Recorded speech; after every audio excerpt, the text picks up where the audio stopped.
Hello friends, स्वागत है आप सभी को आपके अपने यूट्यूब चैनल में। आज हम लोग यहाँ पे कवर करेंगे जो 1890 की स्थापना और यहाँ के कलाकारों को, जो कि टीजीटी पीजीटी आर्ट के लिए एक महत्वपूर्ण सेशन होगा। और यहाँ पे क्वेश्चन के साथ में एक्सप्लेनेशन भी ऐड किए हैं। कल मैंने 2 क्लास लिया था जिसमें हमने कुछ क्वेश्चन को मैंने छोड़ा था कि आप लोग कमेंट करना, बट उसका जवाब तक नहीं आया।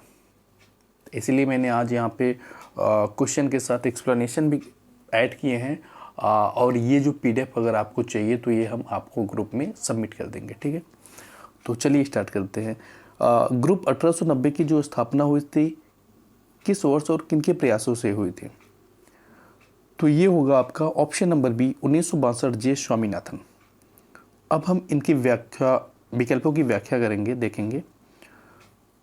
पहले जो थे आपके स्वामीनाथन, इस समूह के मुख्य सूत्रधार और वैचारिक नेता थे और इन्होंने 1962 में भावनगर, जो कि गुजरात में, जे पांड्या के घर पर इसकी स्थापना हुई। अब के.एस. पन्नीकर, इन्होंने चोल मंडल आर्टिस्ट विलेज की स्थापना किया और 1963 जो था इस वर्ष ग्रुप की पहली और अंतिम प्रदर्शनी कहाँ पे हुई? दिल्ली के रविंद्र भवन में हुई।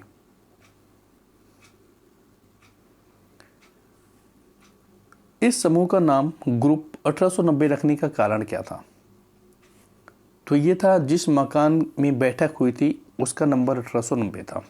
मतलब जिस मकान में बैठक हुई थी उसी का नंबर ये था।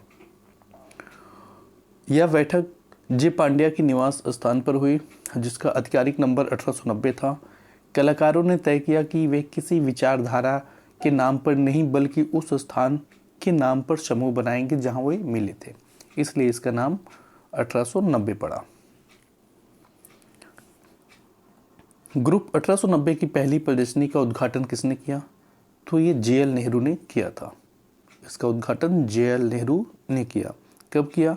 20 अक्टूबर 1963 को भारत के तत्कालीन प्रधानमंत्री नेहरू जी ने इस प्रदर्शनी का उद्घाटन किया था और अष्टागान, प्रसिद्ध मैक्सिकन कवि और राजदूत ऑक्टेवियो पाज ने प्रदर्शनी के कैटलॉग की भूमिका लिखी। निम्नलिखित में से कौन सा कलाकार ग्रुप 1890 का सदस्य नहीं था? जे स्वामीनाथन, मोहम्मद शेख, अंबादास, विकास भट्टाचार्य। तो ये आपके तीनों थे। विकास भट्टाचार्य नहीं थे। क्यों नहीं थे? उसका इसलिए नहीं थे कि ये कोलकाता के सोसाइटी ऑफ कंटेम्परेरी आर्टिस्ट से जुड़े थे और अपने अति यथार्थवादी चित्रों के लिए प्रसिद्ध हैं। अन्य सदस्य 1890 में कुल टोटल 12 सदस्य थे।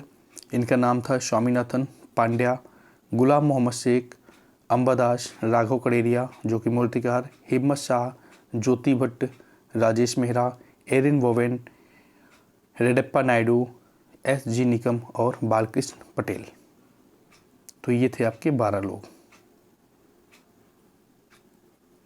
ग्रुप 1890 के किस कलाकार ने बर्ड्स एंड माउंटेन, पक्षी और पर्वत श्रृंखला के लिए विश्व स्तर पर प्रसिद्धि पाई? तो ये थे आपके जे स्वामीनाथन। जे स्वामीनाथन, इन्होंने तांत्रिक प्रतीकों और लोक कला के तथ्यों को मिलाकर आधुनिक भारतीय कला को नई दिशा दिया और बर्ड्स एंड माउंटेन इनकी सबसे चर्चित सीरीज है। अब देखो यहाँ पे क्वेश्चन आया ना, बर्ड्स एंड माउंटेन किसकी चर्चित सीरीज है? ऑप्शन में दे देगा आपको जे स्वामीनाथन, हिम्मत शाह, ज्योति भट्ट। हिम्मत शाह ये मुख्य रूप से अपने टेराकोटा हेड्स, मृण्मय मस्तक के लिए जाने जाते हैं और वहीं ज्योति भट्ट ये चित्रकार के साथ साथ प्रसिद्ध फोटोग्राफर और प्रिंट मेकर भी हैं।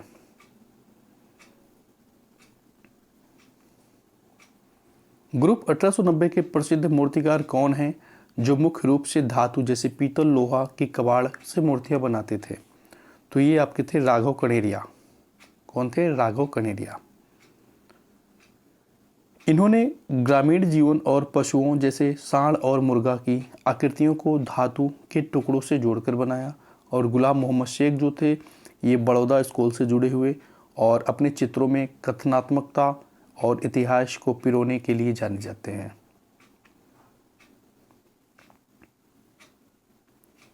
1890 के किस कलाकार ने लोक कला के दस्तावेजीकरण और फोटोग्राफी में महत्वपूर्ण कार्य किया? तो ये थे आपके ज्योति भट्ट।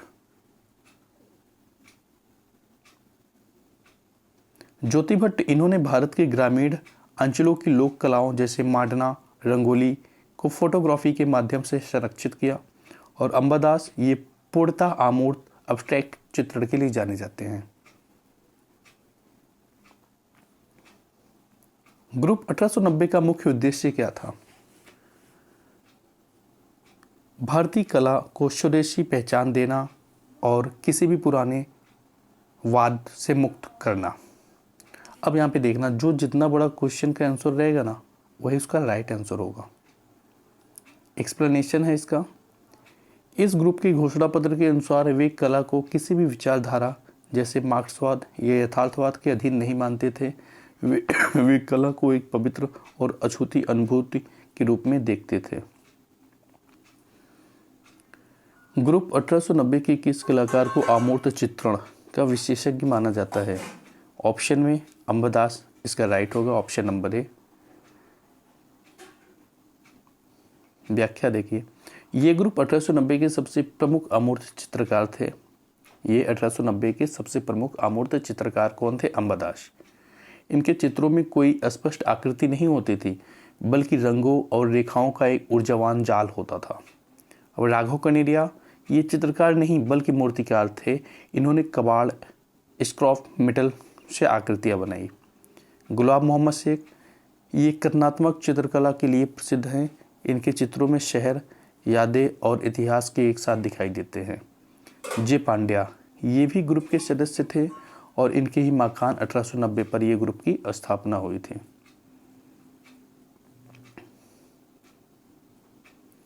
टेराकोटा हेड्स श्रृंखला किस ग्रुप 1890 कलाकार की प्रसिद्ध कृति है? अभी आपने पढ़ा था हिम्मत शाह का। हिम्मत शाह जो थे ये लोथल सिंधु सभ्यता से प्रभावित थे। इन्होंने मिट्टी के माध्यम से इंसानी सिरों की एक ऐसी आकृतियां बनाई जो अधूरी और आदिम लगती है। और ज्योति भट्ट ये मुख्य रूप से छापा चित्रण और फोटोग्राफी के लिए जाने जाते हैं। इन्होंने सेरीग्राफी और एंचिंग में काम किया। एरिन बोवेन ये ग्रुप के ऐसे सदस्य थे जो बाद में नॉर्वे जाकर बस गए। इनके काम में ज्यामिति और आधुनिक तथ्यों का मिश्रण था। बालकृष्ण भट्ट, बालकृष्ण पटेल ये गुजरात के प्रसिद्ध चित्रकार थे और अपने रहस्यमयी और आध्यात्मिक रंगों वाली कला के लिए जाने जाते थे। शहर बिकाऊ, शहर बिकाऊ सिटी ऑफ शेल किसकी प्रसिद्ध चित्र है जो ग्रुप 1890 के सदस्य रहे हैं? तो ये आपके गुलाम मोहम्मद शेख हो जाएंगे। गुलाम मोहम्मद शेख यह चित्र 1881 से 84 जो सांप्रदायिक दंगों और शहरी जीवन की जटिलता को दर्शाता है, यह भारतीय आधुनिक कला का एक मील का पत्थर चित्र है। एक मील का पत्थर चित्र है। जे स्वामीनाथन इन्होंने कॉन्ट्रैक्ट नामक कला पत्रिका का संपादन किया। और राजेश मेहरा ये अपनी कोमल और शांत दृश्यावलियों के लिए प्रसिद्ध हैं। इनके चित्रों में खालीपन का बहुत ही सुंदर प्रयोग मिलता है। और रेडप्पा नायडू ये दक्षिण भारत के कलाकार थे।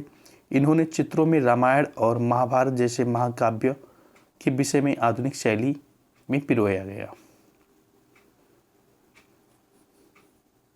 1890 के घोषणा पत्र में को किसने तैयार किया? किसने तैयार किया? ऑक्टावियो पाज या आपके जे स्वामीनाथन या मुल्कराज आनंद या एम.एस. रंधावा? तो इसका राइट हो जाएगा ऑप्शन नंबर बी, जे स्वामीनाथन। इन्होंने कहा एक समूह की विचारधारा इन्होंने लिखा था। इनका मानना था कि कला कोई संदेश देने का साधन नहीं है बल्कि यह अपने आप में एक सत्य है। और ऑक्टावियो ने क्या कहा? ये जो थे ये आपके मैक्सिकन कवि थे, ठीक है।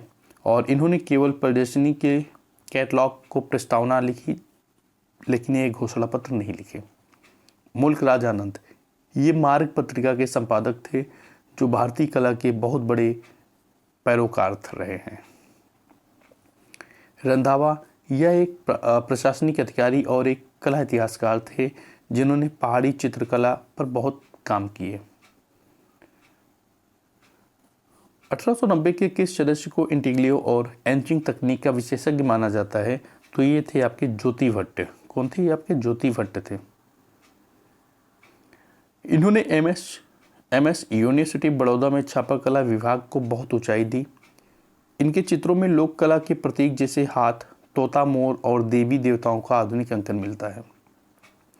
एसजी निकम ये ग्रुप की बहुत कम चर्चित लेकिन महत्वपूर्ण सदस्य थे, जिन्होंने अपनी मौलिक शैली में अमूर्त आकृतियों पर काम किया। हिम्मत शाह ये अपनी मूर्तियों में पत्थर, मिट्टी और कांच का प्रयोग करते थे। और राघव कनेरिया, इन्होंने royal college of art London से शिक्षा ली।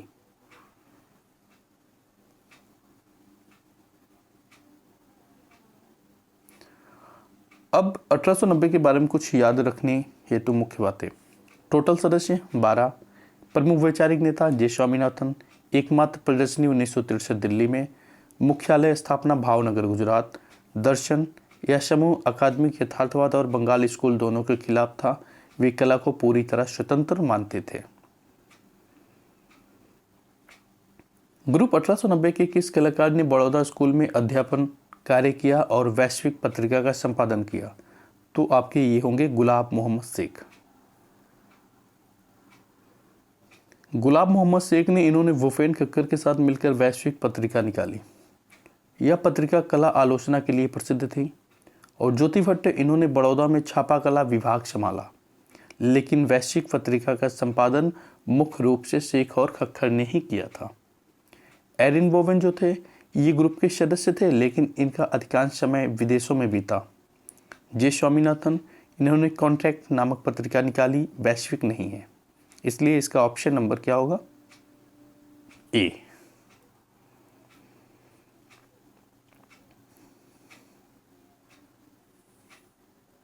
ग्रुप 1890 के उस सदस्य का नाम बताइए जो एक प्रसिद्ध मूर्तिकार थे, अपनी टेराकोटा कला के लिए जाने जाते हैं।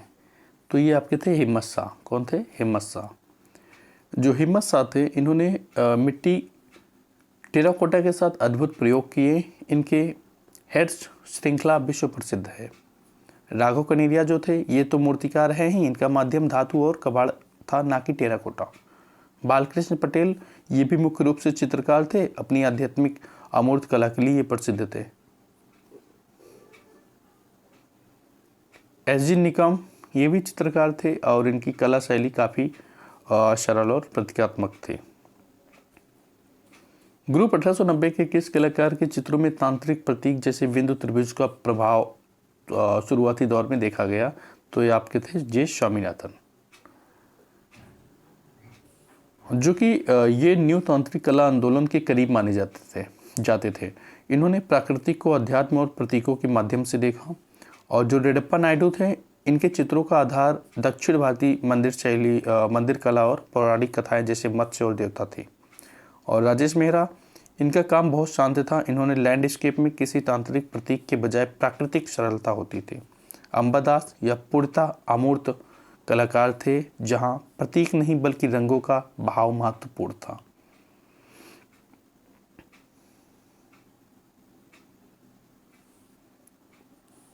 ग्रुप 1890 के किस कलाकार ने फोटोग्राफी की कला की श्रेणी में स्थापित करने का बड़ा योगदान था? तो ये आपके ज्योति Bhatt, option number A. Jyoti Bhatt, इन्होंने पूरे भारत का दौरा करके लोक कलाओं की हजारों फोटो खींची। इनके लिए फोटोग्राफी केवल रिकॉर्ड नहीं बल्कि एक उच्च कला थी। पांड्या ये ग्राफिक और पेंटिंग से जुड़े थे, फोटोग्राफी इनका मुख्य क्षेत्र नहीं था। एरिन बोवेन, इनके कार्य में हार्ड एंड पेंटिंग्स और ज्यामितीय आकारों का प्रभाव था, ना कि फोटोग्राफी। राघव कनेरिया ये फोटोग्राफी भी करते थे, लेकिन इनकी पहचान मुख्य रूप से आधुनिक मूर्तिकार के रूप में है। 1890 की विचारधारा के पीछे कौन सा मुख्य विचार रहा?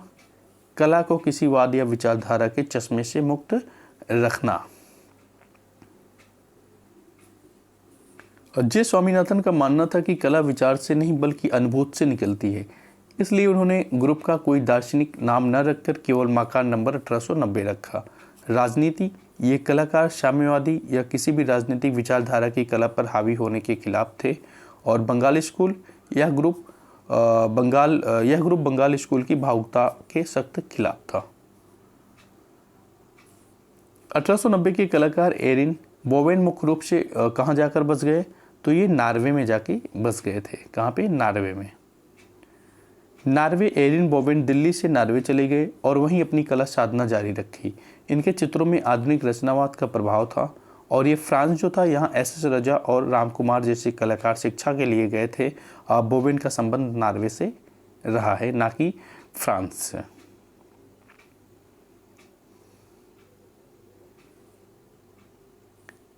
ग्रुप 1890 के किस सदस्य ने दक्षिण भारतीय कला और पौराणिक विषयों पर आधुनिक रूप से चित्रित किया, तो ये थे आपके नायडू। जो नायडू थे ये चित्तूर आंध्र प्रदेश के थे। इनके चित्रों में मंदिरों की नक्काशी और गरुड़ शिव जैसे विषय आधुनिक रंग के साथ मिलते हैं। और बालकृष्ण भट्ट जो थे, इनका झुकाव रंगों के माध्यम से ब्रह्मांडीय ऊर्जा के दिखाने की ओर था। और राजेश मेहरा ये दिल्ली शिल्पी चक्र के बाद की पीढ़ी के महत्वपूर्ण कलाकार थे, जो मानवीय स्थिति और प्रकृति को बहुत कम रेखाओं में घेरते थे। निकम ये अपनी कला में बहुत ही सरल और स्पष्ट ज्यामितीय आकारों का प्रयोग करते थे। ग्रुप 1890 के किस कलाकार ने द जर्नी शीर्षक महत्वपूर्ण कलाकृतियां बनाई, तो आपके होंगे गुलाब मोहम्मद शेख। इनकी कला गुलाब मोहम्मद शेख जो इनकी कला यात्रा जर्नी एक अस्थायी विषय रहा। इनके चित्रों में अतीत, वर्तमान और भविष्य की यात्रा एक साथ दिखती है। जे स्वामीनाथन ये यात्रा के बजाय स्थिरता और अध्यात्म जैसे पक्षी पर्वत के कलाकार थे। और अंबादास इनकी कला में कोई भौतिक विषय जैसे यात्रा नहीं होता था, वे केवल रंगों की गति पर ध्यान देते थे। राजेश मेहरा ये अपने लैंडस्केप दृश्यावली के लिए प्रसिद्ध थे, जिनमें सुनापन और शांति का भाव होता था। 1890 के शरद हिम्मत शाह ने अपनी कला की औपचारिक शिक्षा कहाँ से प्राप्त की, तो MS यूनिवर्सिटी ऑफ बड़ौदा से इन्होंने प्राप्त किया था। जो कि इन्होंने ग्रुप 1890 के अधिकांश सदस्य जैसे हिम्मत शाह, गुलाम मोहम्मद शेख, ज्योति भट्ट भी यहीं से शिक्षित थे। कहाँ से? MS यूनिवर्सिटी बड़ौदा से। इन्होंने NS बेंद्रे और KG सुब्रमण्यम के मार्गदर्शन में इन्होंने शिक्षा लिया। किसने? गुलाम मोहम्मद शेख ने। JJ ऑफ स्कूल आर्ट, यहाँ से प्रोग्रेसिव आर्टिस्ट पैक के सदस्य जैसे सुजा और रजा जुड़े थे। शांति निकेतन से कौन थे? यह नंदलाल बोस और विनोद बिहारी मुखर्जी जैसे कलाकारों का केंद्र था। मद्रास से पणिकर थे। मद्रास से पणिकर और नायडू जो कि 1890 के सदस्य का संबंध रहा था। ग्रुप 1890 के जे स्वामीनाथन ने भारत भवन भोपाल में किस विभाग की स्थापना किया, तो इन्होंने किया रूपांकन ललित कला संग्रहालय की इन्होंने स्थापना किया था। जो कि स्वामीनाथन इसके पहले निर्देशक थे रूपांकर के। उन्होंने यह जनजाति और आधुनिक कला को एक ही छत के नीचे प्रदर्शित करके इतिहास रचा। और वागार्थ और अनहद ये भी भारत भवन के अंग है, लेकिन स्वामीनाथन का मुख्य योगदान रूपांकर में था। रंगमंडल या वीवी कारण द्वारा स्थापित रंगमंच विभाग था।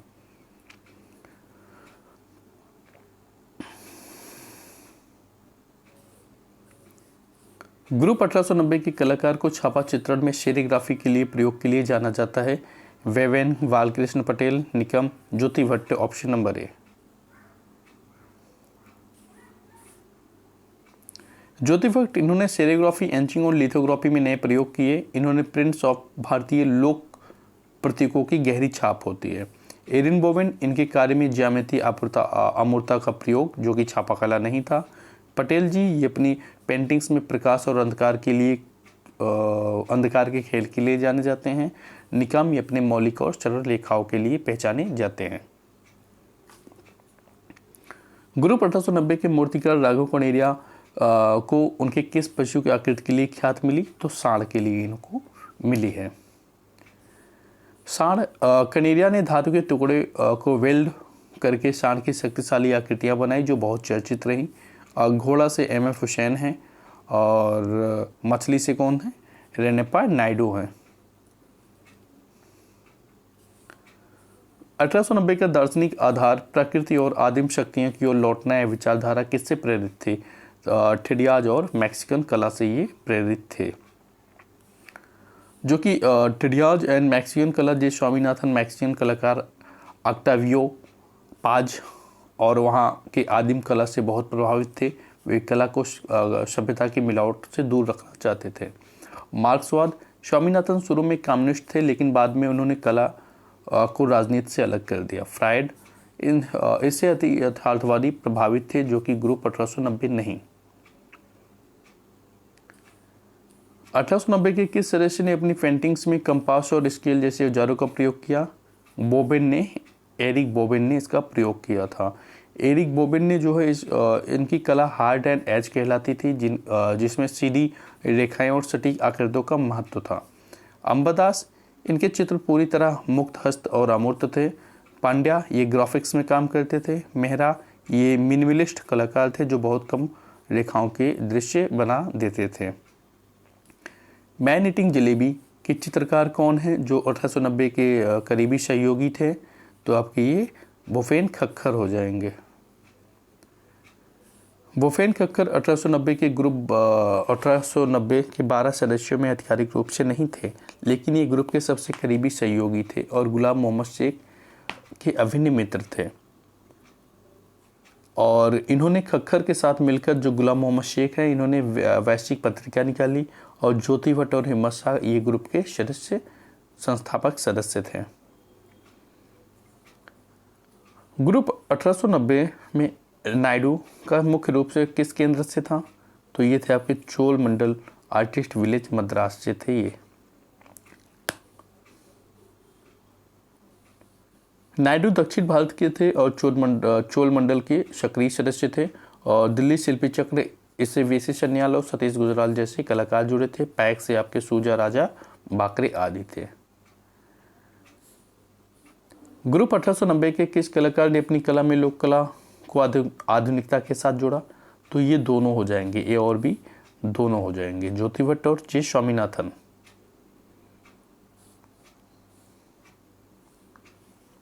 ग्रुप 1890 का एकमात्र कैटलॉग के लिए प्रसिद्ध मैक्सिकन कवि ने क्या लिखा?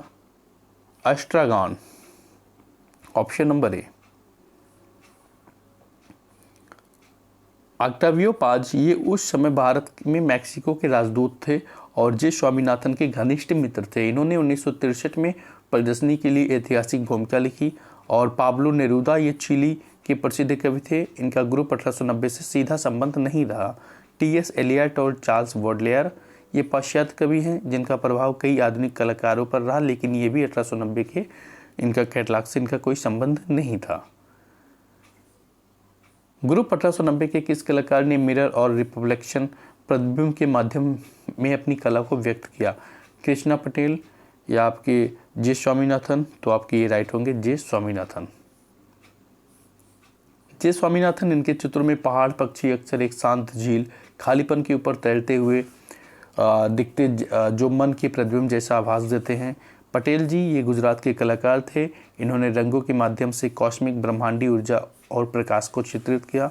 बोबेन, इनका काम संरचनावादी, जिसमें दर्पण जैसे प्रतिबिंब के बजाय ठोस ज्यामितीय आकार थे। ज्योति भट्ट, इनका ध्यान परावर्तन के बजाय दस्तावेजीकरण और रेखांकन पर अधिक था। 1890 के किस सदस्य ने पेरिस में W. हैटर की प्रसिद्ध कार्यशाला एटलियर 17 में प्रशिक्षण लिया था? तो ये थे आपके ज्योति भट्ट थे। ज्योति भट्ट, इन्होंने 1964-66 के दौरान पेरिस में S.W. हैटर से इंटीग्रेटिव टेक्निक सीखी, जिसने उनकी ग्राफिक कला कैरियर की नई ऊंचाई दी। हिम्मत शाह, ये भी पेरिस गए थे, लेकिन इन्होंने वहाँ एंचिंग के बजाय मुख्य रूप से अपनी मूर्ति कला और रेखांकन पर ध्यान दिया। राघव कड़ेरिया, इन्होंने royal college of art London से शिक्षा लिया। बोवेन, ये स्वतंत्र रूप से अपनी शैली विकसित करने के लिए जाने जाते थे। ग्रुप 1890 के राघव कड़ेरिया ने अपने मूर्तियों के लिए किस सामग्री का प्रयोग किया? तो धातु के कबाड़ को इन्होंने प्रयोग किया था। धातु के कबाड़, कड़ेरिया ने औद्योगिक कचरे और लोहे के छड़ों को पुराने नट वोल्ट को जोड़कर आधुनिक मूर्तियां बनाई। संगमरमर या शास्त्रीय मूर्तिकारों का माध्यम रहा। ग्रुप 1890 में ये प्रयोगात्मक स्वभाव के विपरीत रहा था। जली हुई लकड़ी, जे स्वामीनाथन अपने कुछ शुरुआती प्रयोगों में जली हुई लकड़ी और कैनवास का प्रयोग किया, लेकिन कड़ेरिया का माध्यम धातु ही रहा। कांच, इसका प्रयोग आधुनिक कला में बहुत कम और विशिष्ट कलाकारों द्वारा किया गया। 1890 की विचारधारा प्रोग्रेसिव आर्टिस्ट ग्रुप के किस प्रकार से भिन्न थी? तो ये थी आपकी 1890 स्वदेशी और आदिम तथ्यों को आधुनिकता से जोड़ना चाहता था। जहां पैग, सूजा आदि रजा ने पश्चिमी इम्प्रेसिज्म और क्यूबिज्म को अपनाया, वहीं ग्रुप 1890 ने भारतीय लोक और जनजाति कला, टोटम और जादुई तथ्यों को कला को आधार बनाया था। विकल्प ए कहता है ग्रुप 1890 पश्चिमी आधुनिकरण के सख्त खिलाफ था। पैग ने तैल रंग, ऑयल कलर का भरपूर प्रयोग किया। विकल्प डी 1890 में चित्रकार, मूर्तिकार और ग्राफिक कलाकार सभी शामिल थे।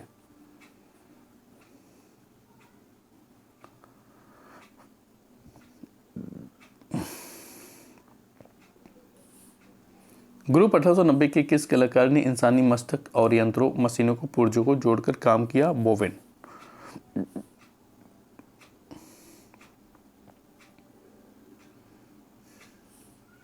ग्रुप 1890 के किस सदस्य ने बौद्ध दर्शन और शून्यता को अपनी कला का मुख्य आधार बनाया? तो आपके जे स्वामीनाथन हो जाएंगे।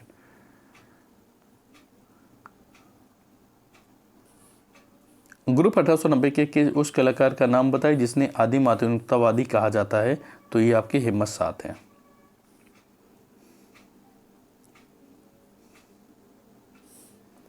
ग्रुप 1890 की प्रदर्शनी 1963 में किस माध्यम में कलाकृति सर्वाधिक थी? चित्रकला, मूर्तिकला और ग्राफिक का मिश्रण था।